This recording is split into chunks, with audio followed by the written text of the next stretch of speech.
And then we'll talk about one thing to come on the solutions front.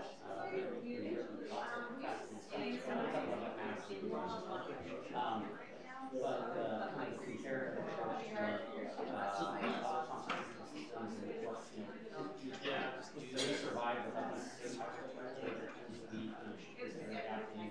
I really like the proposal you kind of identify it as so that to me struck me as something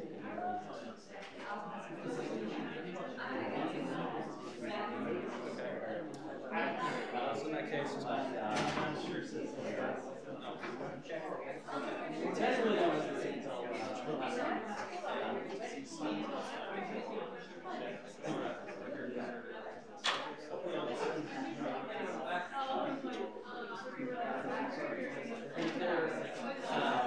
if there are particular ideas or ways that you're working to just like lay out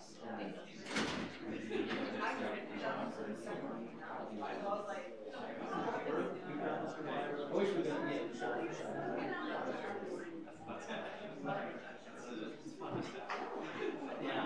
yeah.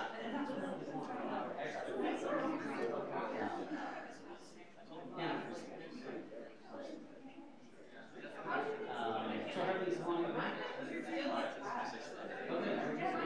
So you have 10 years in? Not yet close.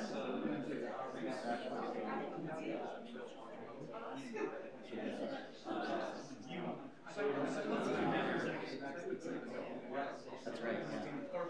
Yeah, everybody. Trying to get as much as possible. Have stuff to make. That's great too. What are the kind of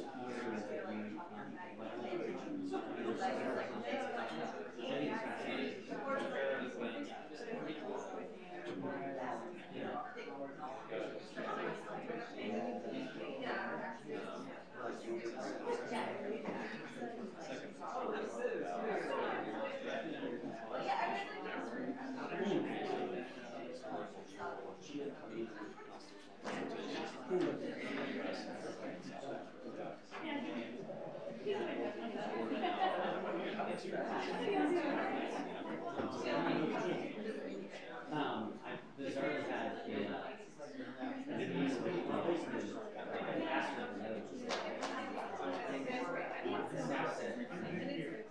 coming up on 2026, or sorry, 2026 and he read a news story about the influence of the Dutch definition of Spain. What?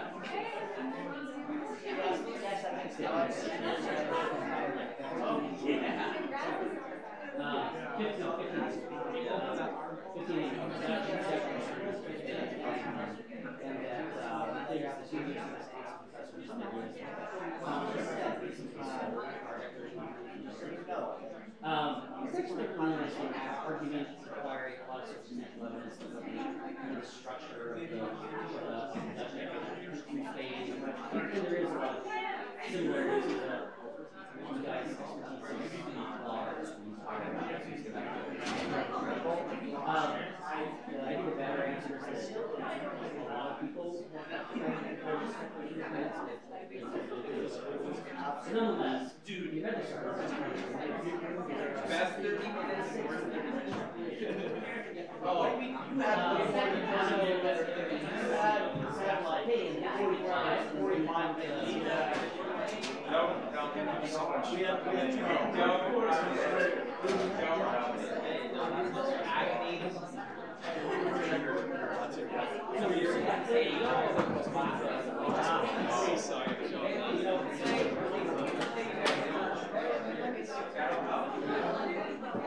just so we can you know what? The great state of Virginia.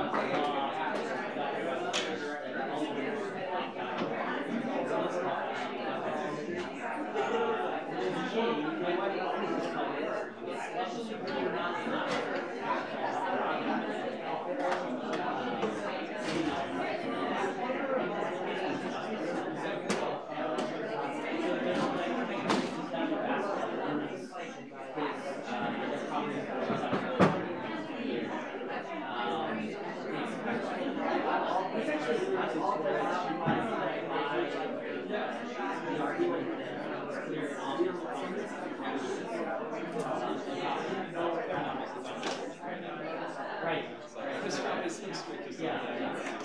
So I think know that this that's exactly what I wanted to happen. I wanted to do well. There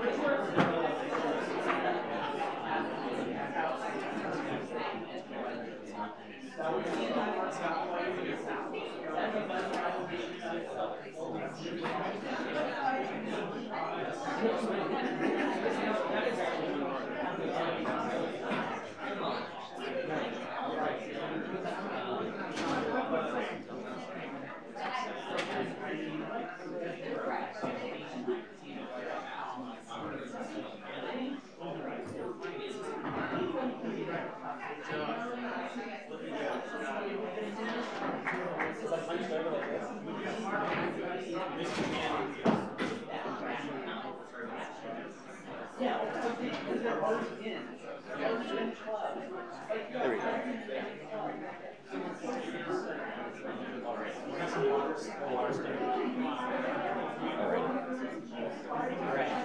To go, or?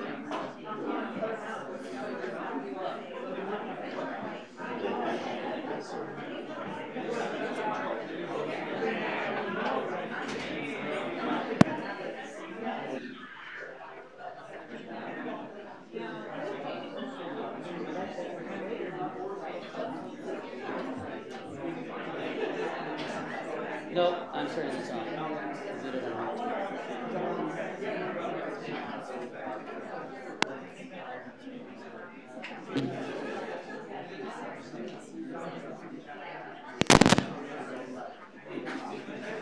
Hello?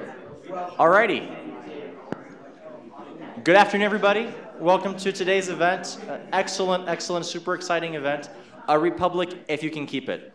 We're really excited for today's speakers. We're going to introduce them in just one second, but before we get started, I just want to share with you some information on the upcoming National Student Symposium. Next March, there's going to be the National Student Symposium. It's like the national convention for FedSoc. It's going to be held in Phoenix this time. Normally it's a big school on the East Coast, but this time they're coming out west. It's going to be in Phoenix at Arizona State at their brand new campus in downtown Phoenix. We're really excited to go. Last year we had 16 people go to Georgetown from BYU, and it was a lot of fun. This time, you know, if you're members of FedSoc, they will cover 100% of your travel there if you drive and carpool, or 50% of your airfare if you choose to fly there. It's so much fun. There's awesome speakers, judges and academics, and just awesome people, FedSoc people, and mostly FedSoc people. And it's just a lot of fun. Last year we got a chance to meet, or some of us got to meet Justice Thomas, got to meet Justice Alito. Just awesome, great event. So I really hope that you can do that. For those who want, we're going to get a big Airbnb again. Last time it was like 13 of us in an Airbnb, and Phoenix is even cheaper, so we can get like even nicer accommodations, and it's really inexpensive. So it'll be a lot of fun. Come join. Talk to me or talk to any board members, and we hope to make that happen. If not a member, join for $5, and then you get that travel covered and take care of the National Symposium. Alrighty, well, thank you so much. Now I'll turn the time over to Josh and to Scott. All right, so it's my privilege to introduce our guest speaker today, Sheldon Gilbert. A longtime constitutional litigator, Sheldon Gilbert is currently the Senior Fellow for Constitutional Studies at the National Constitution Center in Philadelphia, which, by the way, is, I think, my favorite museum, and I have lived in D.C. for 4 summers, so that place is amazing. It's basically a law student's nerd fest. It's a museum of the Supreme Court. He has represented clients in nearly 100 cases at the U.S. Supreme Court. Sheldon has extensive experience in constitutional law and administrative law, and he's been involved in some of the most significant Supreme Court cases in those areas, such as Noel Canning and UARG versus EPA. He frequently speaks to audiences across the country on constitutional law and the history of the Supreme Court. Previously, he just finished up his tenure as the director of the Institute for Justice's Center for Judicial Engagement, where he educated the public about the role of the courts and the Constitution. He was also a very entertaining radio host on IJ's podcast called Short Circuit, which you should all listen to. He's a native of the Mountain West states of Idaho and Utah. He graduated with honors from the George Washington University Law School, where he co-founded the National Religious Freedom Moot Court. Sheldon received his undergraduate degree at another school in Utah, where he was an avid policy and parliamentary debater. Please welcome Mr. Sheldon Gilbert.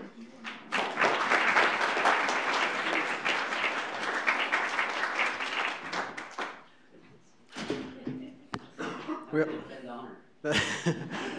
we also have the honor of having Professor Justin Collins from our very own BYU Law School speaking with us today. He is a scholar of constitutional law, comparative constitutional law, and legal history. He also teaches torts for 1Ls. And my 1L tort year, he opened up the year by quoting Dante in Italian. So if that doesn't get you nervous for what law school's about, I don't know what will. Professor Collins holds a BA from BYU, and he has his JD and PhD in history from Yale. After attending Yale, he clerked for the Honorable Guido Calabrese from the United States Court of Appeals for the Second Circuit. No, different courts are circuses. That's the Ninth Circus, right? Professor Collins is also fluent in Italian, German, and English, and he dabbles a little bit in French and Spanish, and by dabbles, he can read it really well and carry on some conversations. So please join me in welcoming Professor Collins.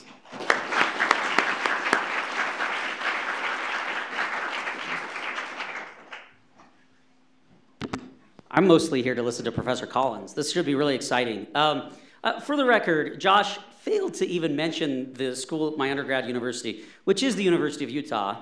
And for the record, I came here in an offer of a gesture of humility by wearing blue. After the recent football game, I thought this was a token of goodwill, an olive branch. And what does Josh do? He won't even name the name of my university, but that's okay. I'm delighted to be here with so many great friends and scholars at Brigham Young University's law school. It's a terrific institution, and I think one that we should all be quite proud of. So my remarks today are titled "A Republic If You Can Keep It," and we'll talk for a second about where that sentence comes from. It's probably pretty familiar to many of you. After 10 years of litigating constitutional issues and teaching constitutional history to different audiences, I hear the same thing a lot over the last few years, which is that we're facing a constitutional crisis, right? That there's something different about the moment in time that we're facing right now, that our Constitution is threatened. And our democracy, it faces perhaps imminent demise, right? And so what are the threats to our republic today? Well, if I go through my social media threads, if I go through my Twitter and Facebook feeds, the answer to what is the most dangerous thing to the republic is very clear, and it's millennials. Absolutely, unequivocally, I am told again and again that you all are ruining everything. You've ruined brunch. You've ruined grocery shopping. You ruin every single thing you touch. Clearly, you must be ruining the republic as well. Kids these days are responsible for the demise of our constitutional republic. Well, except, is that really true? I mean, I don't know. Maybe you have ruined brunch. I don't even know if that's a bad thing that you've ruined brunch. But certainly the kids these days' concern is nothing new. And we can go back to the days of the early American Republic and find the exact same thing.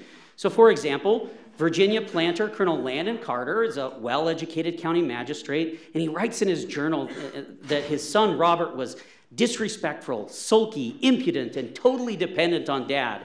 Things that you could hear being written about millennials today, right? He writes in his diary that one time his son begged him for, quote, a pair of pumps to go to Colonel Taylor's, and like an old fool, I gave him a pair of my own.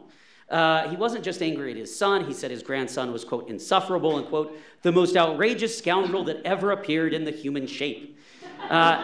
He complained that his kids were encouraging his grandson to, quote, insult me. And he complained that kids these days keep whining, dad and grandpa, can't you let us do as we will, right? So the kids these days argument is pretty old. And in fact, we think of John Locke as being the famous author of on treatises of government. But in John Locke's own time in the 18th century, what John Locke was more famous for was his child-rearing manual, precisely because everybody in that period was wondering, like, what are we going to do about these youths that don't understand all the wonderful things that they have in this life? They don't understand their rights. They don't understand the importance of government. We have to fix the youths and raise them correctly. And John Locke was more famous for that during his lifetime, for being basically the Dr. Spock of his era, than for his treatises on government, right? So this is an old old issues. So if there is a problem today, at least it's not a new problem, right? So if I keep going through social media, clearly the answer to what ails us today is media, right? The media can't be trusted. Traditional media outlets are full of fake news. They're too partisan on both sides. They're either too left or they're too right, or they're knowingly misleading us with fake, false, or purposely misleading information. Surely this is a new problem that we used to be able to trust the media and now we can't. Well, that's kind of not new either, right? So going back again to the late 18th century, early 19th century, Professor Jeff Morris, in writing a profile of a newspaper that I love, the Niles Register, because it was the first newspaper to regularly report on the Supreme Court, he writes that during that period of America's early founding, he says there aren't very many newspapers, and they were, quote, marked by contentiousness, personal virulence, sarcasm, untruthfulness, and scurrility.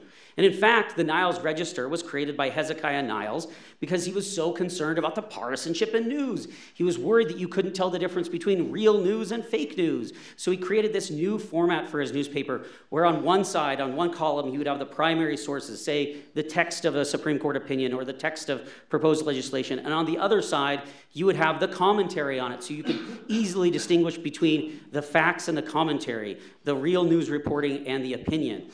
So this is nothing new, and trying to address problems with the media is not particularly new either. Keep scrolling through my Twitter feed, and what's the next problem? Well, what about partisan fights, right? Partisanship clearly is at an all-time high. Just look no further than the recent confirmation battle over Justice Brett Kavanaugh, which we're told is the ugliest confirmation battle in history that has destroyed the reputation of the court, and it can never be repaired. Except that's not new either. Bitter confirmation fights at the Supreme Court are as old as the country itself. Go back to George Washington himself. George Washington nominated John Rutledge to be the new Chief Justice of the Supreme Court. Now, John Rutledge made a political mistake. John Rutledge said that the Jay Treaty, which outgoing Chief Justice had negotiated and which George Washington was getting ready to sign, he said the Jay Treaty was so bad it was, quote, prostitution. We're giving the country away. He also said that it would be better if George Washington were to die than to sign the Jay Treaty. And the Senate was incensed. How could the nominee of George Washington say such horrible things about the president and about the Jay Treaty? And they rejected his nomination to the Supreme Court. And in fact, this is the first time the Senate has rejected a nominee of the president. And the fight was so bitter, it was so acrimonious, and John Rutledge's reputation so tattered after that moment in time that when he heard the news that he'd been rejected by the Senate, he threw himself off a bridge trying to kill himself. He tried to commit suicide, and he was only saved by two slaves who happened to be passing by and rescued him from the waters. So old confirmation fights aren't particularly, so confirmation fights aren't a particularly new thing. They've been bitter and partisan and protracted for a long time. And Justice Kavanaugh doesn't even have the distinction of being the closest confirmation in history. He was confirmed by a vote to 50 to 48, but the closest confirmation in history is Stanley Matthews, who was confirmed by a vote of 24 to 23. Stanley Matthews' confirmation battle was one of the most bitter, hard-fought battles in history, and he was confirmed in 1881. And during that confirmation fight, he was accused of, he and the president were accused of nepotism, of patronage, of partisanship. And after the confirmation, after he was confirmed 24 to 23, newspapers across the country said, this is the end of the court. The court's reputation is in tatters after this confirmation battle. The court's reputation can never be restored after this bitter confirmation fight. It's clear that the court is a partisan institution and its integrity can never be restored. If that sounds familiar, it's because we hear it every time there's a confirmation battle. So I don't know that this is particularly new either. And we can keep going through this exercise of finding different problems that are purportedly new and unique and a huge threat to us today. And we can find analogs all throughout history, and in particular in the early years of the American founding. So I don't know that the problems are that much different. They're at least of the same species, even if the intensity might be a little bit different.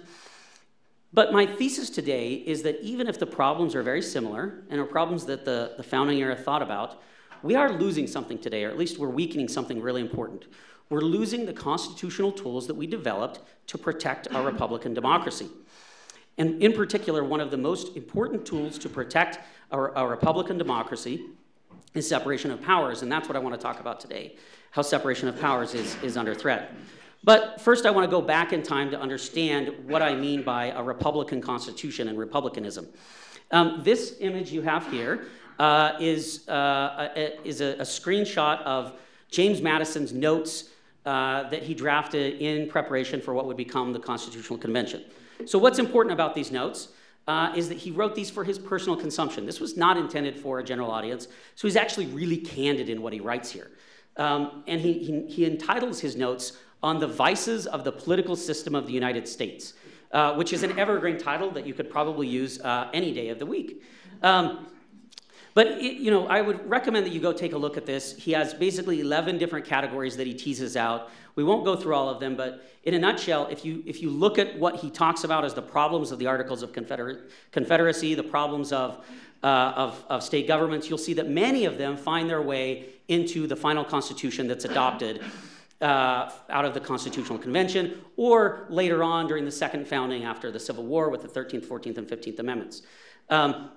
But I do want to highlight a few of the things that he talks about. And in particular, he looks at what's going on in the states, and he sees that in state after state, and he writes about this in Federalist 10. In Federalist 10, he says that he watched a, quote, rage for paper money, for abolition of debts, for an equal division of property. And he's seeing the economies collapsing in state after state. And he writes a simple hypothetical. He says, imagine a pure democracy with only 3 voters in it.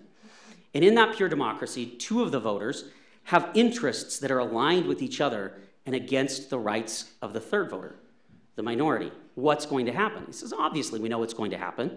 What's going to happen is that they're going to vote in a way that will take away the rights of that 3rd voter, right? That's clearly what's going to happen. And he says, the prudence of every man would shun the danger. So he was deeply afraid of pure majoritarian democracy. The struggle he was trying to identify going into the Constitution is, how do we have a constitution, a rule of law that's rooted in that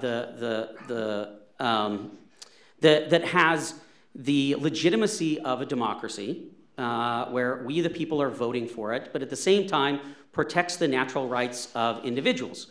And this is a core idea at the heart of a Republican Constitution, what Randy Barnett has called a Republican Constitution. That we the people is not the collective we, it's each individual as a sovereign with individual natural rights, and those rights need to be respected.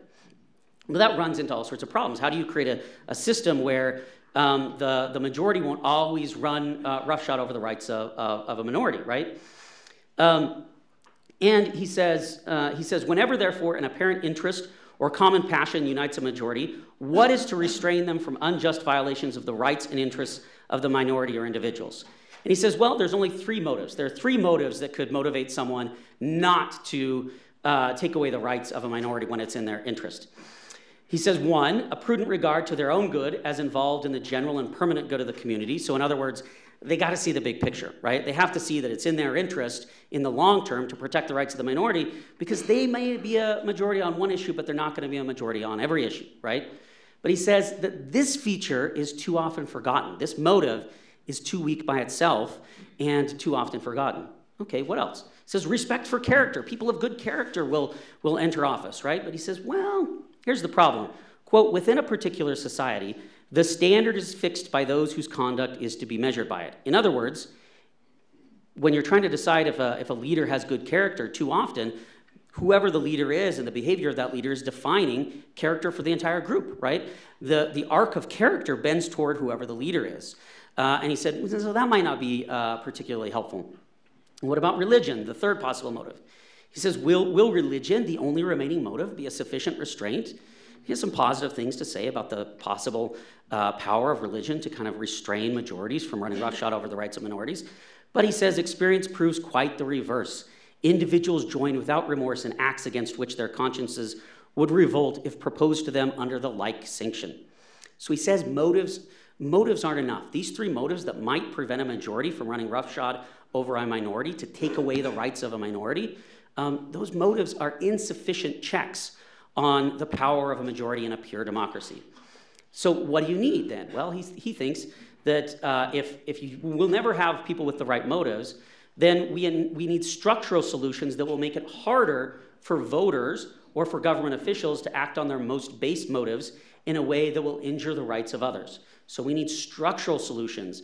And this is where we get important features of the Constitution, like the separation of powers. go past this. So this is a picture of the Constitution that comes out of the Constitutional Convention, and it reflects a lot of the concerns that James Madison has as he's going into the Constitutional Convention about how to protect the rights of a minority while still having the legitimacy that comes from a government chosen by we the people through democratic elections. And the result is the Constitution. In Federalist 55, Madison says something really important that I think is key to understanding what a Republican Constitution does and why the tools are in a Republican Constitution. He says, in all very numerous assemblies of whatever character is composed, passion never fails to wrest the scepter from reason. This idea is throughout all of James Madison's writings. He worried again and again and again that in a fight between passion and reason, if it's a fair fight, passion will always win.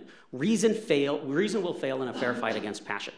So what do you do about that, right? How do you restrain passion?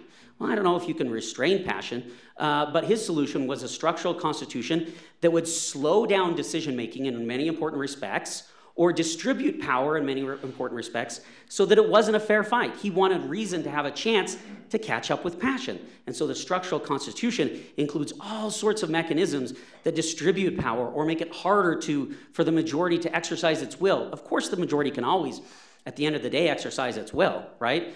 I'm actually reminded of a great quote by the late Justice Scalia about what a constitution is. Justice Scalia says, a constitution tells the current society that it cannot do what it wants to do. It's kind of a profound thing to say.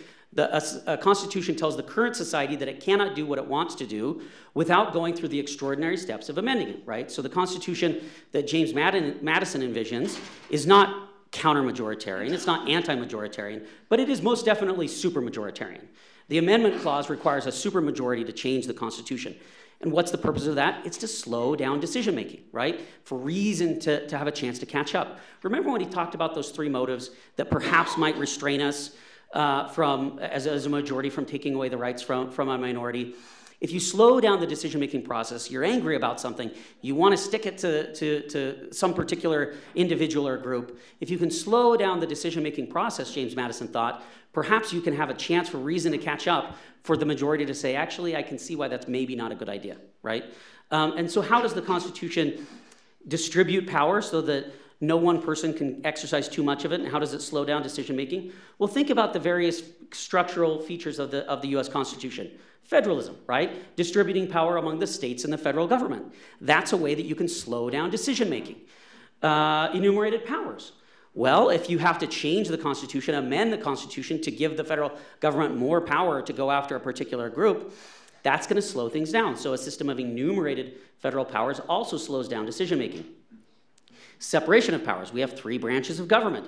James Madison in Federalist 47 said, there can be no liberty where the legislative and executive powers are united. He was particularly concerned about the consolidation of power in a single branch because then decision-making will be accelerated, right? All you have to do is capture one branch if that branch exercises all the powers, and then you can do what you want.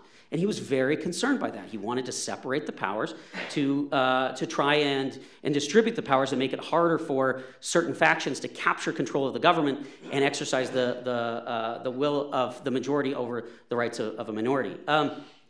What about the divided legislative chamber, right? A House and a Senate. We've divided the legislative power into two different houses.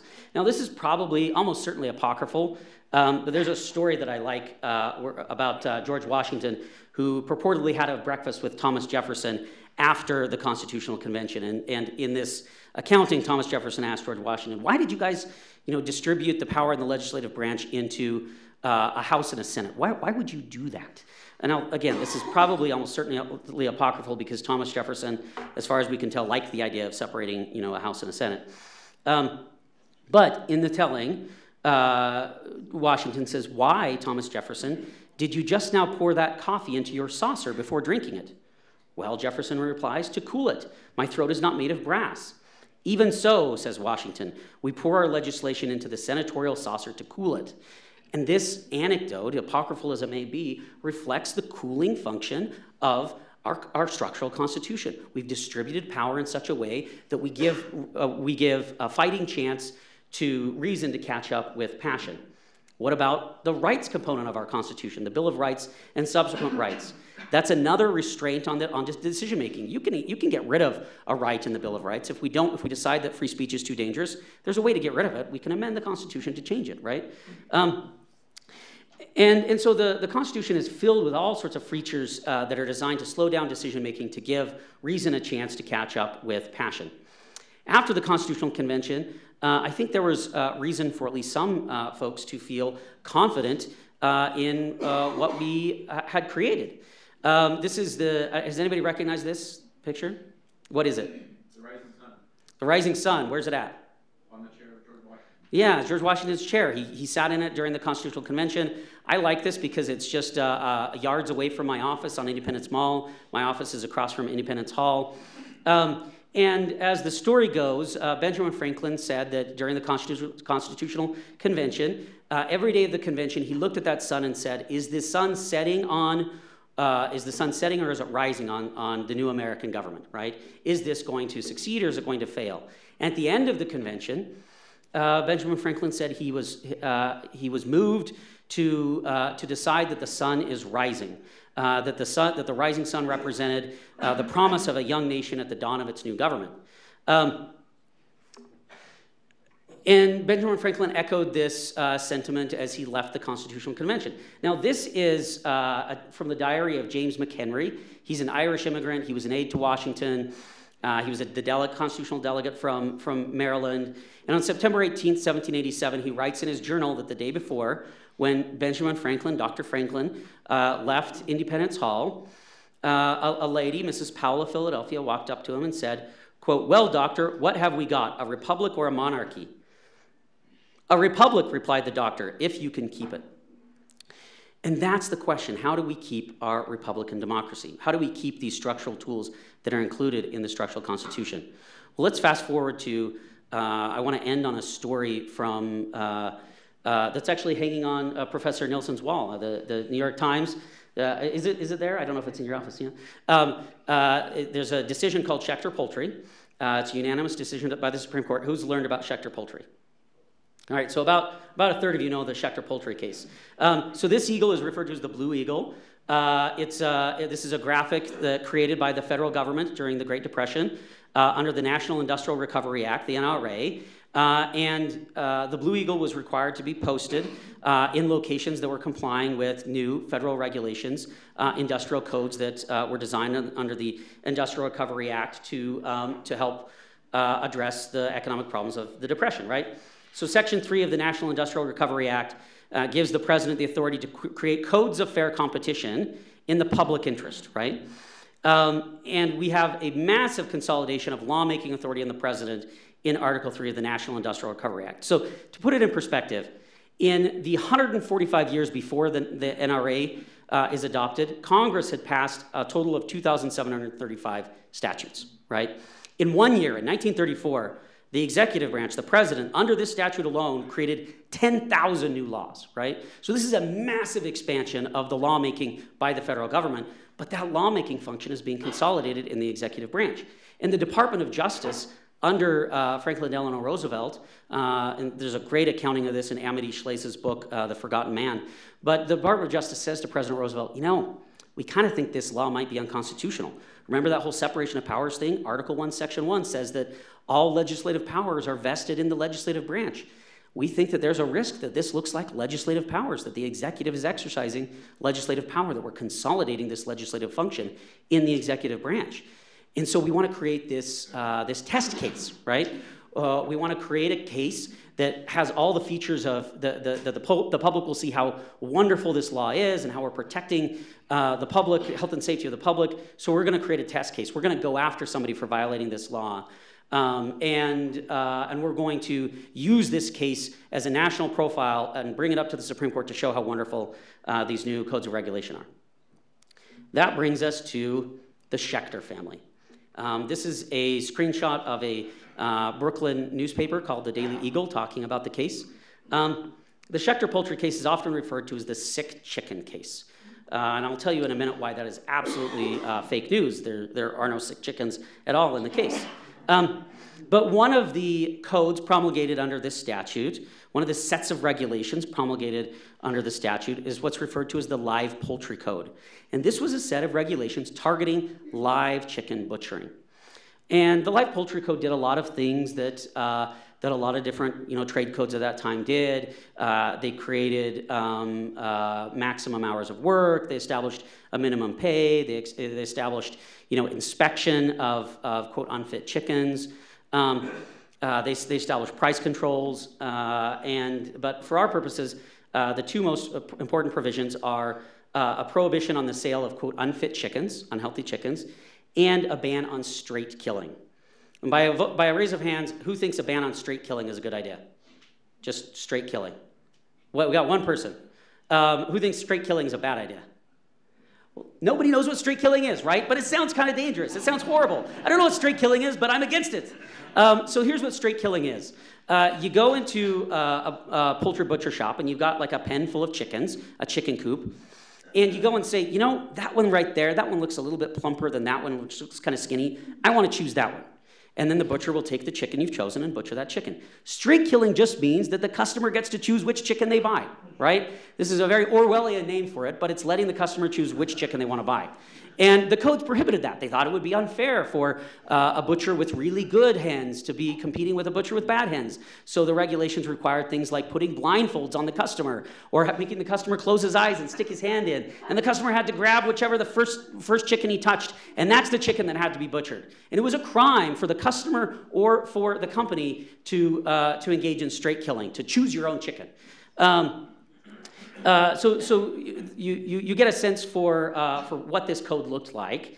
But let me tell you why the DOJ decided for their test case to go up to the Supreme Court. They thought they wanted to go after violators of the Live Poultry Code. Well, the Brooklyn Daily Eagle article talks a little bit about that. It turns out that in New York City, 80% of the people who buy live chickens for butchering are Jewish. And the other 20% are African Americans, Chinese or Italian residents. So the DOJ targets a practice because of the otherness of it, right? That's kind of gross, right? These people go and they buy live chickens and they watch them be butchered and they butcher them on site. In fact, the brothers who own the butcher shop at issue in the case, their name Schechter actually means butcher, right? And there's an otherness to live chicken butchering that the DOJ wanted to capitalize on. So they wanted to target these Schechters. And the Schechters themselves, these five brothers, they were immigrants from Eastern Europe. So they're immigrants that don't speak very good English. In fact, by all accounts, they didn't speak very much English at all. And we've got the trial records, and they kind of had a lot of difficulty speaking English during the trial. So they were going after these minorities to kind of target them for criminal prosecution for violating the Live Poultry Code. So the government inspectors spent an entire summer investigating Schechter Poultry. And during that summer, they investigated tens of thousands of chickens that were, sold and butchered by Schechter Poultry. Tens of thousands of chicken. And ultimately, they charged them with 60 counts of violating the poultry code. Eventually, that's lowered to 18 counts. But those 18 counts represent two violations. Number one, straight killing. They found a few instances where a customer chose the chicken that he or she wanted to buy, and the Schechters said, you know what, fine, you can take that chicken, right? The Schechters, on balance, throughout the rest of the time, followed the straight killing restrictions, but a couple times they said, you know what, we actually did let somebody choose which chicken they wanted to butcher, okay. And then the violation that gives the case its name. They looked at tens of thousands of chickens. And out of the tens of thousands of chickens they looked at, the government inspector said, we think 10 of these chickens may have been sick. So they inspected the chickens. 7 of them they knew were fine. So they said, okay, we're going to do autopsies on 3 of these chickens, right? So they did autopsies on 3 of the chickens, and they find that 2 of them are perfectly healthy, and 1 chicken, was it sick? Well, not really. It was referred to as an egg-bound hen. An egg-bound hen is just a hen that still has the eggs inside it, right? Does that make the chicken unhealthy for human consumption? No. Is it unsafe? No. Is it hard to tell that a chicken is egg-bound before you butcher it? Certainly. So on the basis of that 1 chicken, they almost destroyed this entire family. And in fact, that 1 chicken represents approximately 0.0028% of all of the chickens that the Schechter family sold. 0.0028% of those were allegedly a sick chicken that could justify destroying the lives of this family. They were brought up on federal felony charges. And this whole trial and the prosecution lasted for years and almost destroyed the company and the family. And when it reaches the Supreme Court says, asks the question, did Congress unconstitutionally delegate the legislative power to the president by giving him the power to regulate certain industries without giving proper guidance? And in a unanimous decision, in an opinion authored by Chief Justice Hughes, the court unanimously held that the act was, quote, without precedent, and was absolutely an unconstitutional delegation of legislative authority. Now, this moment in time has been decried, this particular decision, the Schechter-Poultry decision, has been decried for years as an example of judicial excess, of the courts reaching beyond their mandate to invalidate legislation, proper legislation. And in fact, in the over 80 years since then, the Supreme Court has never invalidated legislation on non-delegation grounds. So what's the consequence of that? Of the departure, and I see my time is up, but the departure from the separation of powers. Well, this is a picture from Senator Mike Lee's office. It's actually from a few years ago. It's a lot bigger now.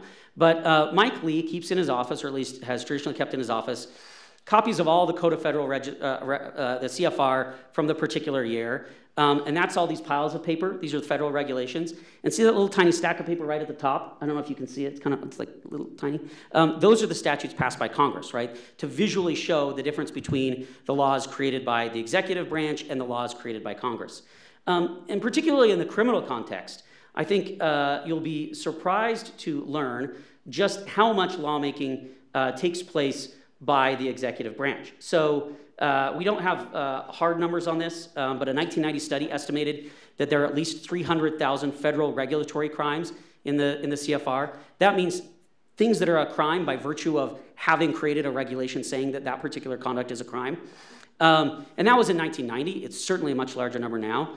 This is an order of several magnitudes more than the approximately 4,500 federal statutory crimes in the US Code, right? So the overwhelming majority of federal criminal law is being made by by the executive branch. To give you some examples for this, for a sense of the private conduct that is criminalized under federal regulations, and since we're talking about meat, let's stick in that category. So federal regulations under 40 U.S.C. 1315 make it a crime to fall asleep at the U.S. Meat Animal Research Center in Clayton, Nebraska. It's a crime to collect on a private debt while in the National Arboretum. My son has done this. And when at the National Institutes of Health, don't ride a bicycle without a horn and don't engage in any hobbies outside designated areas, or go roller skating. Those are federal crimes too. You don't need to visit a federal property to risk an amusement-related criminal offense. So according to the Consumer Product Safety Commission, it's a criminal offense to sell classic toys like lawn darts and toy clackers. And CPSC says it's a crime to sell a toy marble without an explicit warning that the toy is a marble. That warning better include an exclamation mark inside an equilateral triangle. You've probably seen this, the little triangle with the exclamation mark. It is a crime to have that exclamation mark in an isosceles triangle or a right triangle. It has to be an equilateral triangle, or that's a federal crime. You could end up in prison for that. Federal regulators care a lot about shapes when it comes to the dizzying array of food crimes. So under regulations by the FDA, the unwary pasta seller might face federal criminal sanctions for selling egg noodles if they're not ribbon-shaped. So that could send you to jail. Ditto selling soy spaghetti if it's not tube or cord-shaped. That'll also put you in prison. The FDA is concerned about the shape of your meatloaf. If something is labeled old-fashioned meatloaf, it has to be rectangular with a rounded top or circular with a flat bottom. Any other version of old-fashioned meatloaf is a federal crime. And woe unto the baker who sells his raisin buns with an inadequate raisin-to-flour ratio, or the cheesemonger who unevenly distributes spices throughout her spiced cheeses. Those are all crimes. To borrow from Justice Scalia's dissent in King versus Burwell, one might be inclined to call these regulatory food crimes pure applesauce, but be careful, canned applesauce with the apple core left in it is a federal crime too. So if we want to restore our Republican Constitution, we need to start by restoring the system of separation of powers that's embedded in it. If we're going to give reason a chance to catch up with passion, if we're going to give reason a chance to catch up and say, you know what, it's really kind of dumb that it's a federal crime to have your raisin buns have an inadequate raisin to flour ratio, and instead of some sort of passionate reaction where some bureaucrat says, hey, this terrible thing happened, let's do a regulation about this. If we want reason to catch up with passion, one of the things we can do is restore our structural constitution. Thank you.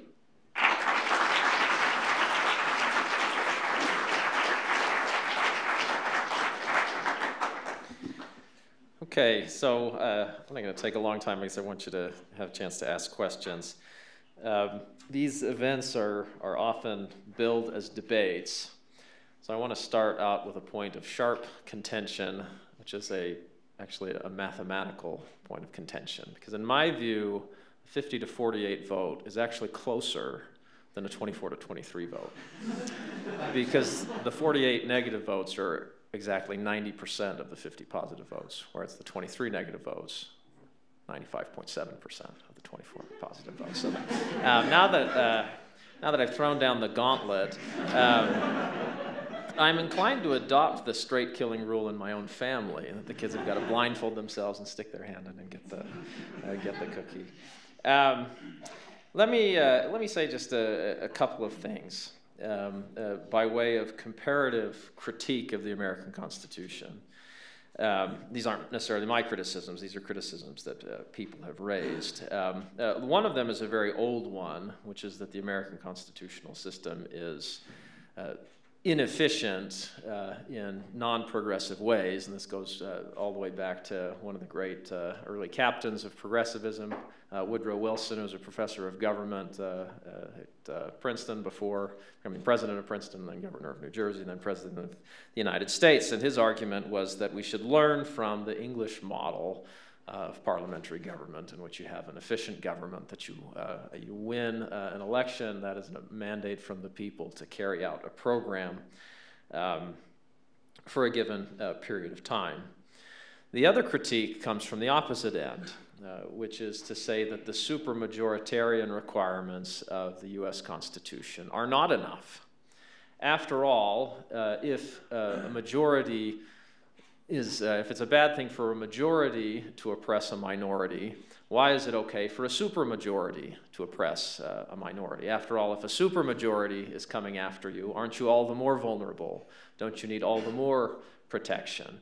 And this might come as a shock to many of you, but there are a number of constitutions in the world that you cannot amend, or at least you cannot amend the core provisions of this Constitution. The first constitution that tried this was my beloved German Basic Law of 1949, which said that the guarantees of human dignity and actually of federalism, and the idea that the state would be a social state, cannot be amended. The Indian Supreme Court went a step further in holding jurisprudentially that there are certain basic structures of the Constitution that cannot be amended, they cannot be changed. And so even though there was a supermajority that amended the Constitution, and most of these constitutions are easier to amend than the United States Constitution, it typically requires something like a 2/3 vote in Parliament, but these basic core structural principles were not, cannot be amended. If you do amend them, if you successfully amend it, what that means is you have a different constitution. Lincoln talks in his first inaugural about the political prerogative of amending the Constitution and the revolutionary prerogative of replacing it. So these are two kind of broad critiques of the system, and you might embrace one or the other of them, or you might say, well, we found the golden mean yet again, go Madison. A couple of questions I just want to raise. Are we allowing reason to catch up with passion, or are we allowing inertia to blunt passion? And if it's only inertia, that's not likely to be satisfactory to a lot of people who feel like there are good reasons to change things. And they might be skeptical of you and say, well, you're a conservative and you don't like things to change, and so you've embraced a system that doesn't allow things to change very easily. One of the criticisms that gets leveled at the Federalist Society and its leaders from time to time is that you've adopted interpretive methodologies that lead to outcomes that you like, which is such as very little regulation or statutes that don't reach very far. When Judge Posner criticized Justice Scalia's book, he said that textualism is, texts are neither conservative nor liberal, but textualism is emphatically conservative. That was Posner's position. Are we troubled that the agencies are doing stupid things or that the agencies are doing things? Because there might not be any reason in principle to think that Congress is less likely to do stupid things than agencies are. People who like agencies say these are experts, they do expert things. Now we've seen some examples of things that don't look like they require much expertise and don't evince much wisdom. But the separation of powers problem as a problem of principle, I think, needs to be independent of what the agencies are doing. Even if they're doing wonderful things, it might be problematic if those things violate the separation of powers. Because in the introductions, allusion was made to my pompous inclination to quote things in foreign languages, I'm going to end with a German quote from a great constitutional theorist with a very imposing name. His name is Ernst Wolfgang Bückenförde, so you can consider that when you're naming your next son. And Bückenförde, before he became a judge of the German Constitutional Court, said, and I guess I won't quote it in German because that would be pointless, but he said that the liberal secular state relies upon preconditions that it cannot itself guarantee. In other words, a republic cannot guarantee that it will remain a republic without ceasing to be a republic. You require a certain amount of assent from the citizenry, a certain amount of civic engagement, and what the founding generation would call virtue, is thinking beyond your own narrow interest. But the Republican state can't require that. It can't coerce that, which is this existential dilemma, Bückenförde said, for a modern liberal secular state. He said it in the context of trying to persuade his fellow Catholics to give their allegiance to the new democratic German state. We've, in the past, allied ourselves with some authoritarian regimes because we liked that coercive ability, but we now have a regime that can't do that, and so we need to be more fully engaged. But with that, I'll let you ask some questions.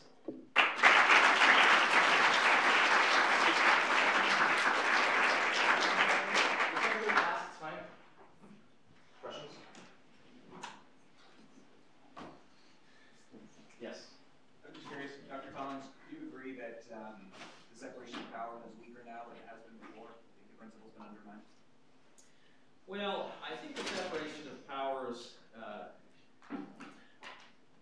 you've got to know what the right, I'm going to call it a denominator here. What do you want the state to do? And the things we expect the state to do, that universe is much greater than it was at the time of the founding. And the things that we expect the federal state to do is greater than it was at the time of the founding. So that itself might be a bad thing. But I think the question about the separation of powers requires asking, well, are there things we just don't want any state to do at all? Because I think you have to be willing to take that step to take a really big cutback on the administrative state. But yes, I think that the trend over time has been more power toward the center in the federal government and more power toward the executive within the federal government. And the trouble is that sometimes those trends are associated with people we really admire. So the really centralizing presidents are people like Lincoln and Theodore Roosevelt and Franklin Roosevelt, who were heroes. And the champions of decentralization are sometimes people like John C. Calhoun. And so there's a tendency to associate the constitutional principle with the people who defended it over time, rightly or wrongly. But that's just something to be aware of. That's resistance you're going to get if you try to champion a really strong separation of powers and paring back the administrative state or a stronger form of federalism. You'll say, well, federalism is the rallying cry of unsavory characters in American history. But you can respond, as Sheldon has done, by lecturing some of their own mythologies. and all. This great progressive reformist NRA ended up being nativist prosecution of Eastern European butchers who weren't harming anybody. In your view, is the solution, I mean, is there a practical solution to this? And is it to reverse what's been done or to just stop where we're going? That's a great question. And I have a couple answers. So on the docket this term, on the specific question of non-delegation doctrine, James Madison said that in the Federalist Papers that ambition must be made to counteract ambition. And the question is whether or not the courts as one of the branches has been sufficiently ambitious in protecting the Constitution, right, and protecting separation of powers. This term, the court is hearing a case called Gundy versus United States. We can talk about it if you like. But it could be the first time in over 80 years that the court reinvigorates the non-delegation doctrine in a very specific context. So that's one possible way, is that the courts can start enforcing the separation of powers in a way that kind of restores each branch to its proper role. But as Professor Collins has suggested, and this is, I think, one of Madison's concerns. Actually, let me pull up the quote here. So this is the Judge Judy problem. I don't know if you saw a few days ago, Justice Gorsuch and Justice Sotomayor sat down with Mo Rocca, of all people, on CBS for a really great interview. And in that interview, Justice Gorsuch said that 10% of people think that Judge Judy is on the Supreme Court. He's not quite right. It's actually 10% of college graduates, so it's even worse. And only 25% of college graduates can name all three branches of government. So Professor Collins mentioned this civic education problem. And in fact, James Madison was very concerned about this Republican dilemma, the things that you need to make a Republican system work, you can't mandate and still be a legitimate Republican system. And James Madison said that, quote, the advancement and diffusion of knowledge is the only guardian of true liberty, right? So take these structural limitations that we built into the Constitution, which I think are kind of like speed bumps in the decision-making process to kind of slow down decision-making along the way to give reason a chance to catch up with passion. Imagine you're an alien coming down and you see a speed bump for the first time, and you're like, well, that's really ridiculous. The person has to slow down to go over this thing. That seems like a bad idea. And so as an alien, you come in and you pave over the speed bump to help these earthlings out who have all these bumps in all the roads, right? If you don't know the purpose of the speed bump, you're inclined to get rid of it, right? And I think that's part of the problem, is an educational problem, that too few people understand why the Constitution exists, why the speed bumps in the Constitution exist. I'm actually kind of, toot the Constitution Center's horn for a minute. There are things that private entities can do to help with this problem. So for example, we partnered with the College Board. Who knows what the College Board is? It administers like the SAT and the advanced placement courses, right? So we've created a curriculum. If you remember from your AP course, you got about 2 weeks left of class after you take the AP exam, right? And mostly you're like watching movies and stuff. Well, the AP the College Board has been saying we really need to do some sort of programming in there. We talked with the College Board and showed the really troubling trends that particularly high school students have very negative views about free speech and very positive views about restricting free speech. Because coming out of middle school and high school, their experience with free speech is you go on the internet, people say horrible things about you. Seems like a good idea that we should be able to have the government ban things that make me feel bad, or things that I find offensive, or things that I find dumb, right? So the views of high school students and middle school students about free speech protections are actually rather abysmal. And I realize I'm saying that with a kids these days rant that I just did. But the data is, it may not be a new problem, but it's a serious problem. So we're creating a 2-week First Amendment course that all 5 million AP students will take. If you're in AP Biology, AP Chemistry, AP Government, it's a 2-week crash course, an introduction to the principles of free speech. Not just saying that the Constitution includes a protection for free speech, but why it's important to protect the free speech rights of minorities, right? And I think that there is a lot of really interesting data that shows that when people learn the why of these constitutional speed bumps, their tolerance for the constitutional speed bumps increases significantly. So I don't think that there's a silver bullet that's going to fix this, but I do think that improving civic education through voluntary measures like this is one way forward. Thank you so much.